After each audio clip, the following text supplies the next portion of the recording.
Bwana, nimetoka kuyatazama mazoezi ya Simba Sports Club kuelekea kwenye mchezo wao wa kesho dhidi ya JKT Tanzania kwenye uwanja wao pia wa nyumbani wa Meja General Isamuhyo. Sasa hapa nataka niangalia au niweke bayana ni kitu gani ambacho pengine nimejaribu kukingamua kuelekea kwenye mchezo wao dhidi ya JKT Tanzania, kwa namna ambavyo naamini ama kwa namna ambavyo nimekuwa nikiwafuatilia JKT kwenye michezo hususan mikubwa, sio tu dhidi ya Simba, Yanga, Azam, katika namna ambavyo wanaonekana kuwa wanatoa changamoto tofauti pengine kwenye namna ambavyo wanaiendea hii michezo. Kwanza kwenye mazoezi ambayo nimeona kwa upande wa Simba, nilianza kuona wanasema ile pass and move, yani unapiga pasi unahama, ni katika kujaribu kuangalia uwezekano wa kutengeneza fitness. Unapiga pasi kwa usahihi, tendo la kiufundi jepesi zaidi ambalo unatakiwa ulifanye uwanjani, kwa sababu ni team work ndio inatakiwa ifanyike hapo. Kisha unahama koni kwa kujaribu kutengeneza endurance, fitness, unajaribu kutengeneza kidogo utimamu wa hapa na pale. Lakini baada ya hapo nikaona rondo, kwa maana ya mtukati, ikawa inapigwa pale. Kisha nikaja nikaona zoezi la grid, na mimi point yangu ya msingi nataka niiweke katika lile zoezi ambalo nimeliona ambalo Simba wamelifanya, la kujaribu kutengeneza kama square fulani kubwa hivi, ambayo kuna wachezaji nje, kisha kuna wachezaji ambao wanajaribu kucheza miongoni mwao ndani, alafu wale watu wa nje wanakuwa kama wanawasupport. Sasa kitu ambacho nimekuja kukiona mwanzo ni kwamba ilikuwa inaonekana ni kama vile kuna mchanganyiko kwa kiasi kikubwa mwanzo, yani wachezaji wengi, kisha ni kama vile msisitizo mwanzo ilikuwa ni kwamba wale walinzi wa Simba, fullbacks, mabeki wa kati, wao ndo wajaribu kuhakikisha wanakaa kiasi na ule mpira kisha wautafute, yani kwenye ile boxi walinzi karibu wengi wa Simba walikuwepo. Lengo ilikuwa ni kujaribu kama kucheza miongoni mwao, na hata wakiupoteza mpira waeke pressure, wajaribu kurudisha katika himaya yao. Lakini lile zoezi mara likabadilika, nikaona idadi kubwa ya walinzi wa Simba wakawa kama wametolewa nje ya boxi, kwamba sasa wao ndo wakae nje, alafu viungo washambuliaji, viungo wa chini, mawinga na washambuliaji kadhaa wa Simba wawe ndani ya lile grid. Sasa kwa kiasi kikubwa sana walinzi wa Simba kina Kapombe, Shamu, Nangu, hata viungo wa chini na baadhi ya wachezaji ambao tunasema ni fringe players, wachezaji ambao pengine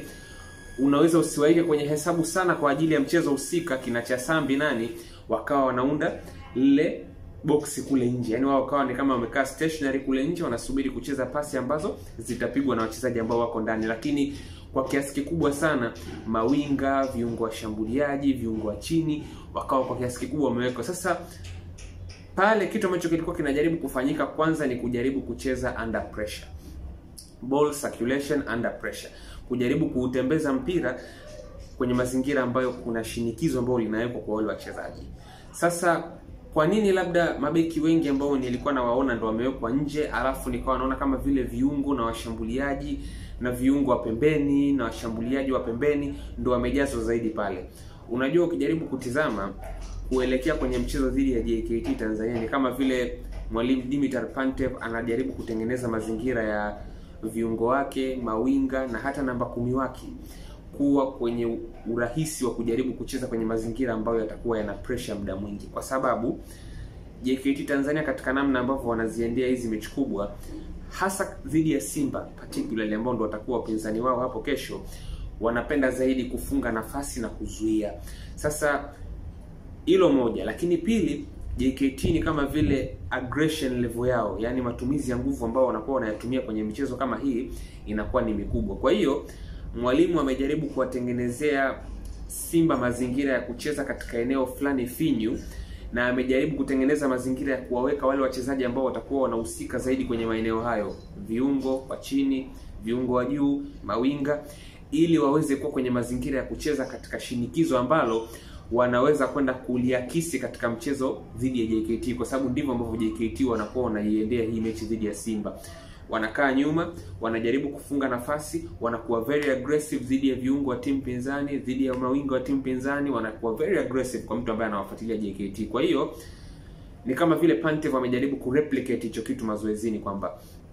nyinyi kina Maema, Mpanzu, Mutale, kina Bajabir kama mtu alikuwa anamuona pale,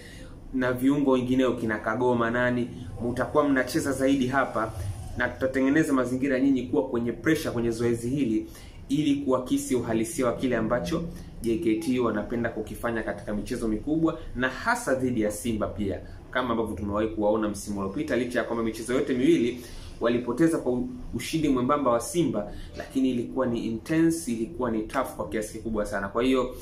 hicho ndicho ambacho mwisho wa siku nimeona kama vile mwalimu anajaribu kukiandaa kwa ajili ya mchezo huo, na ndio kitu ambacho nimeona niweze kushare na wewe.